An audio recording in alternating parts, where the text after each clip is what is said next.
Hello, everyone, and welcome to another episode of Emotional Eating Unwrapped. I'm Alana Kessler, I'm your host.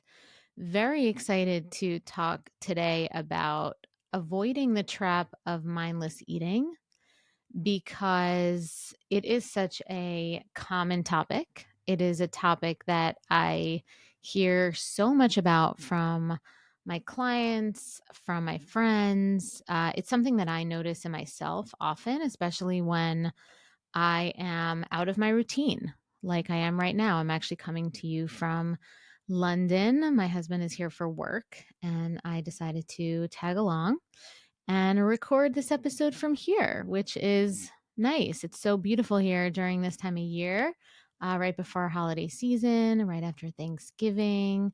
Lots of lights, lots of joy, lots of food, actually, too. So this topic is nice. It's fun. It's good. It's a good time to talk about this because this time of year is the time of year where I think mindless eating can be more prevalent for a bunch of reasons. One, it is cold. Two, it gets dark really early. And three, there's typically a lot of social gathering and maybe even a lot of alone time. So these are all these are all lifestyle factors that might contribute to mindless eating. So let's dive right in to the topic. And people talk a lot about mindless eating on a surface level because it's easy to just say, yeah, I mindlessly eat. I just don't I eat and I don't realize. And but I think that there are deeper reasons as to why people mindlessly eat. And it's important to acknowledge them. And typically, they have to do with our culture of being busy, our culture of not liking to pay attention to discomfort or really feel into our body sensations on a in a way that's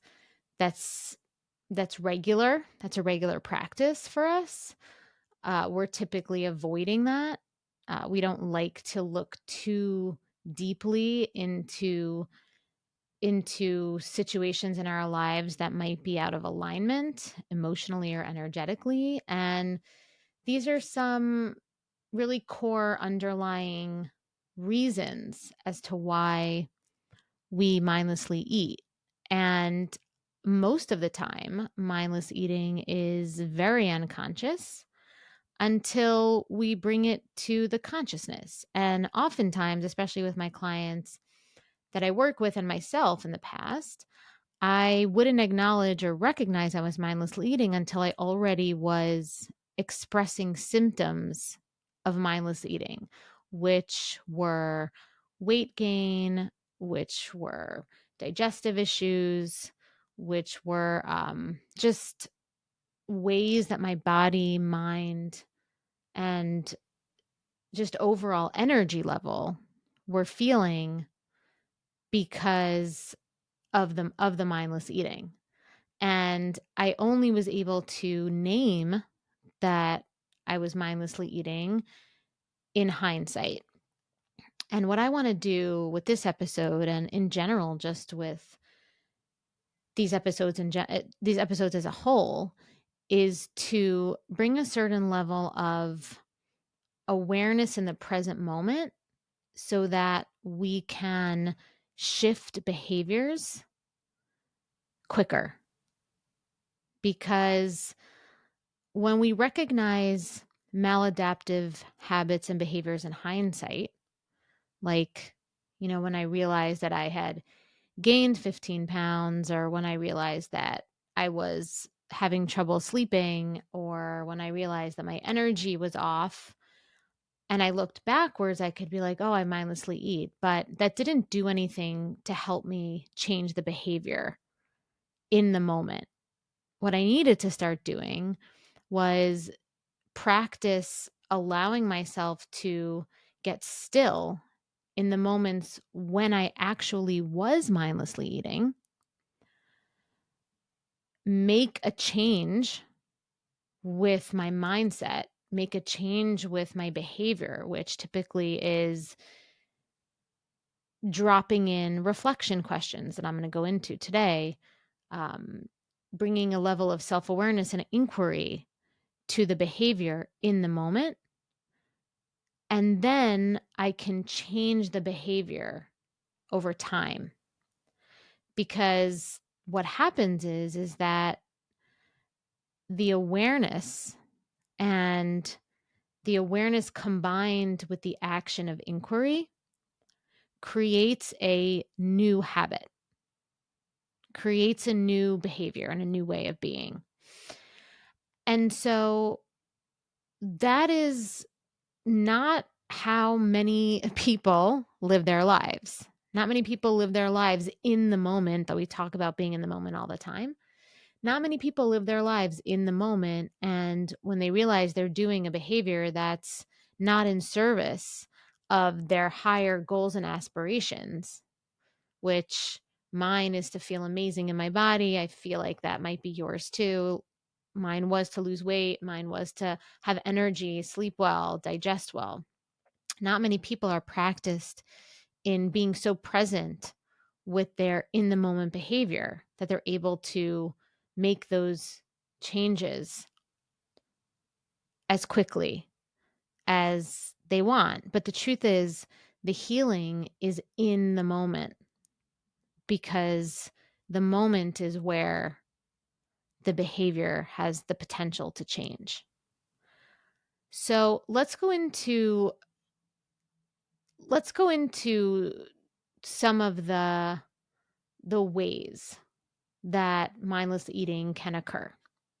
And some of the ways that mindless eating can occur start at a very young age. We observe our caregivers relating to food in certain ways, right? We see our caregivers relating to food as a way to fill time, as a way to provide love, as a way to connect socially with friends, as a way to wind down after a stressful day.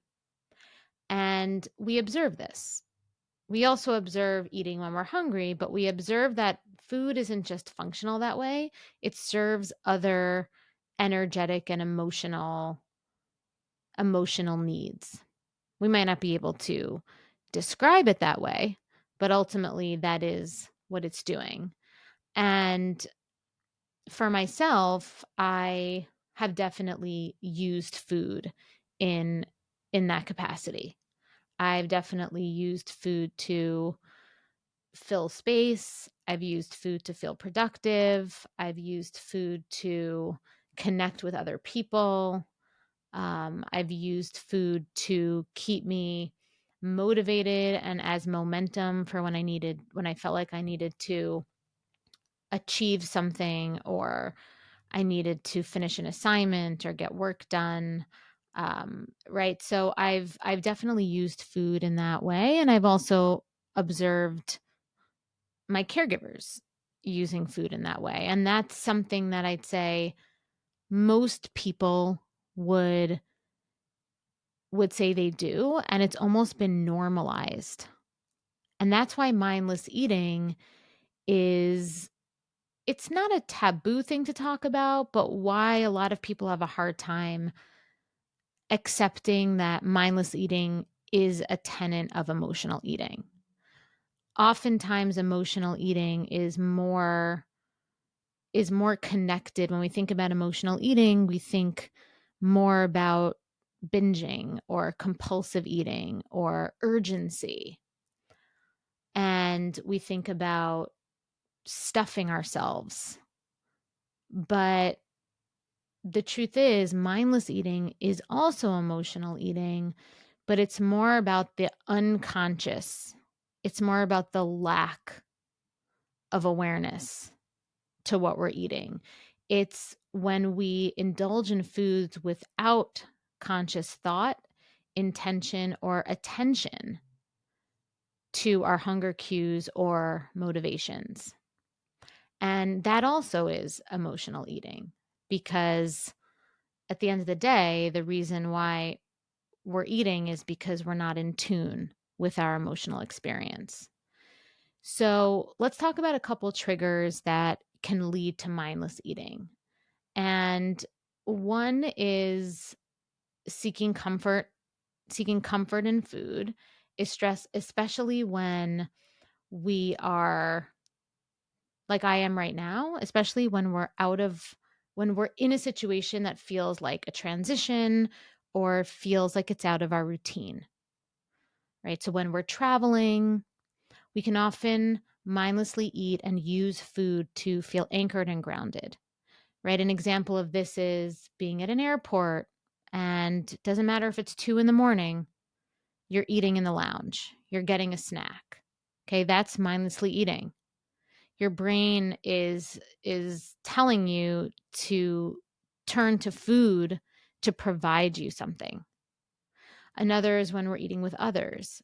Instead of staying connected to our own feelings of fullness or satiety, we want to feel that connection, and we associate that connection with eating while everyone else is eating, regardless of whether or not we're already satisfied, we're already full, regardless of whether or not the food is actually providing us anything other than just something mindless to do.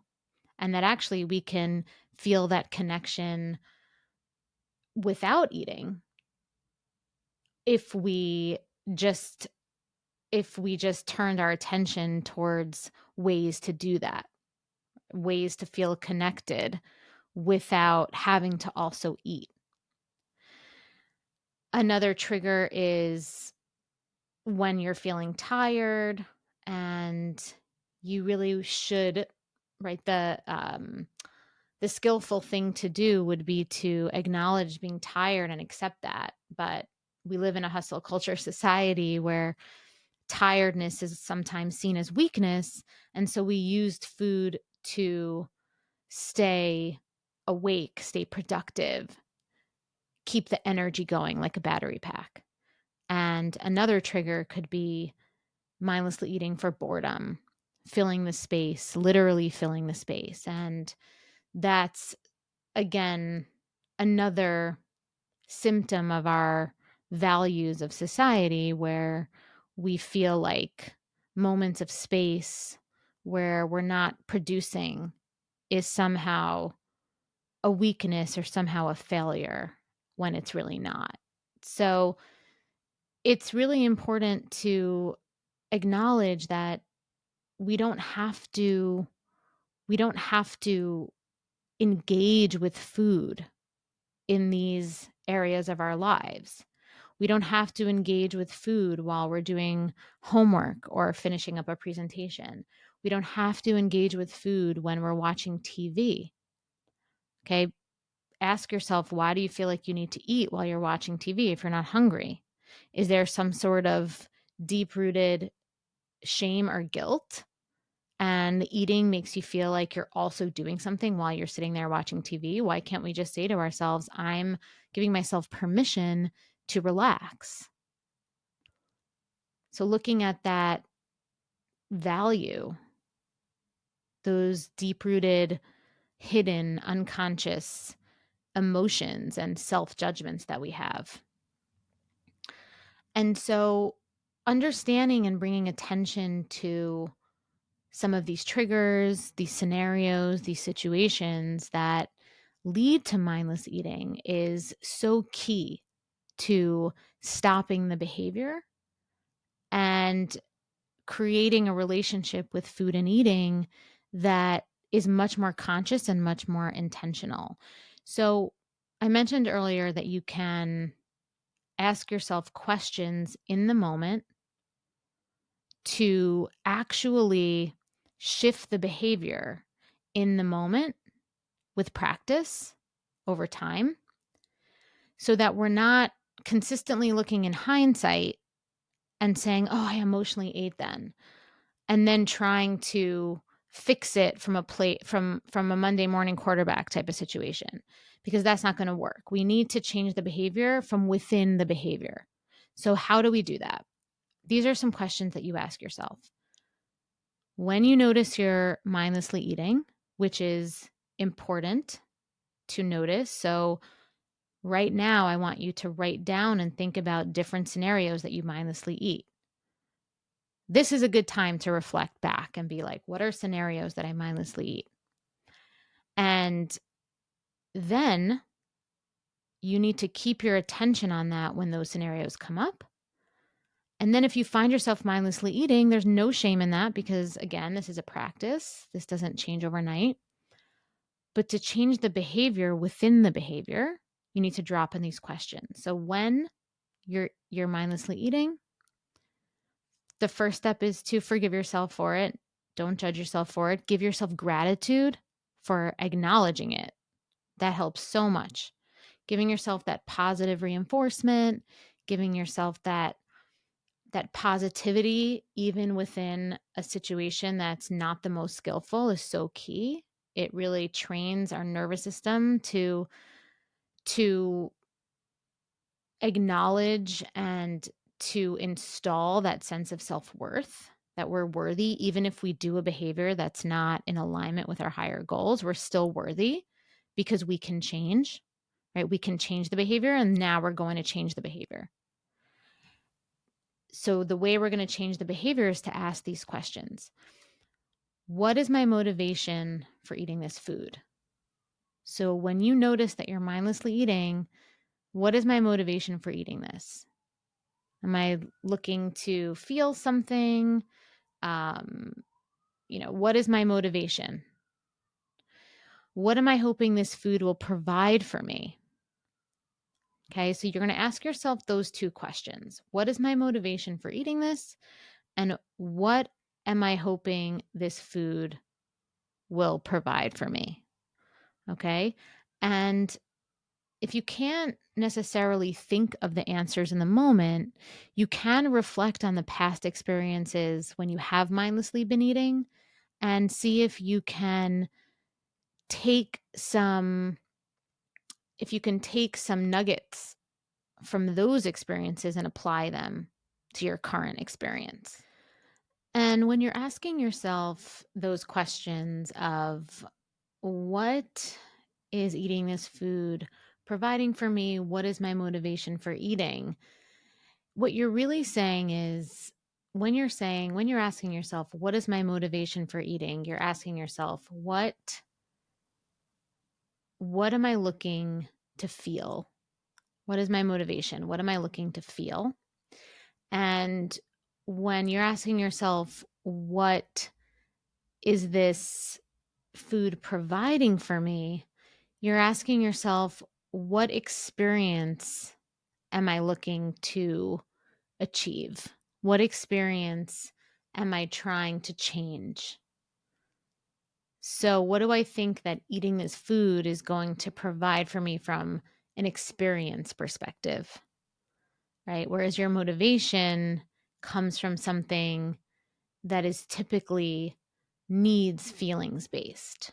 So, when you start to understand that mindless eating is rooted in needs and wanting to have a certain truly find that empowering relationship with food and eating that you're looking for, you can really shift your relationship with your eating habits to support your highest goals, whether that's weight loss, whether that's energy, whether that's confidence, whether that's all of the above.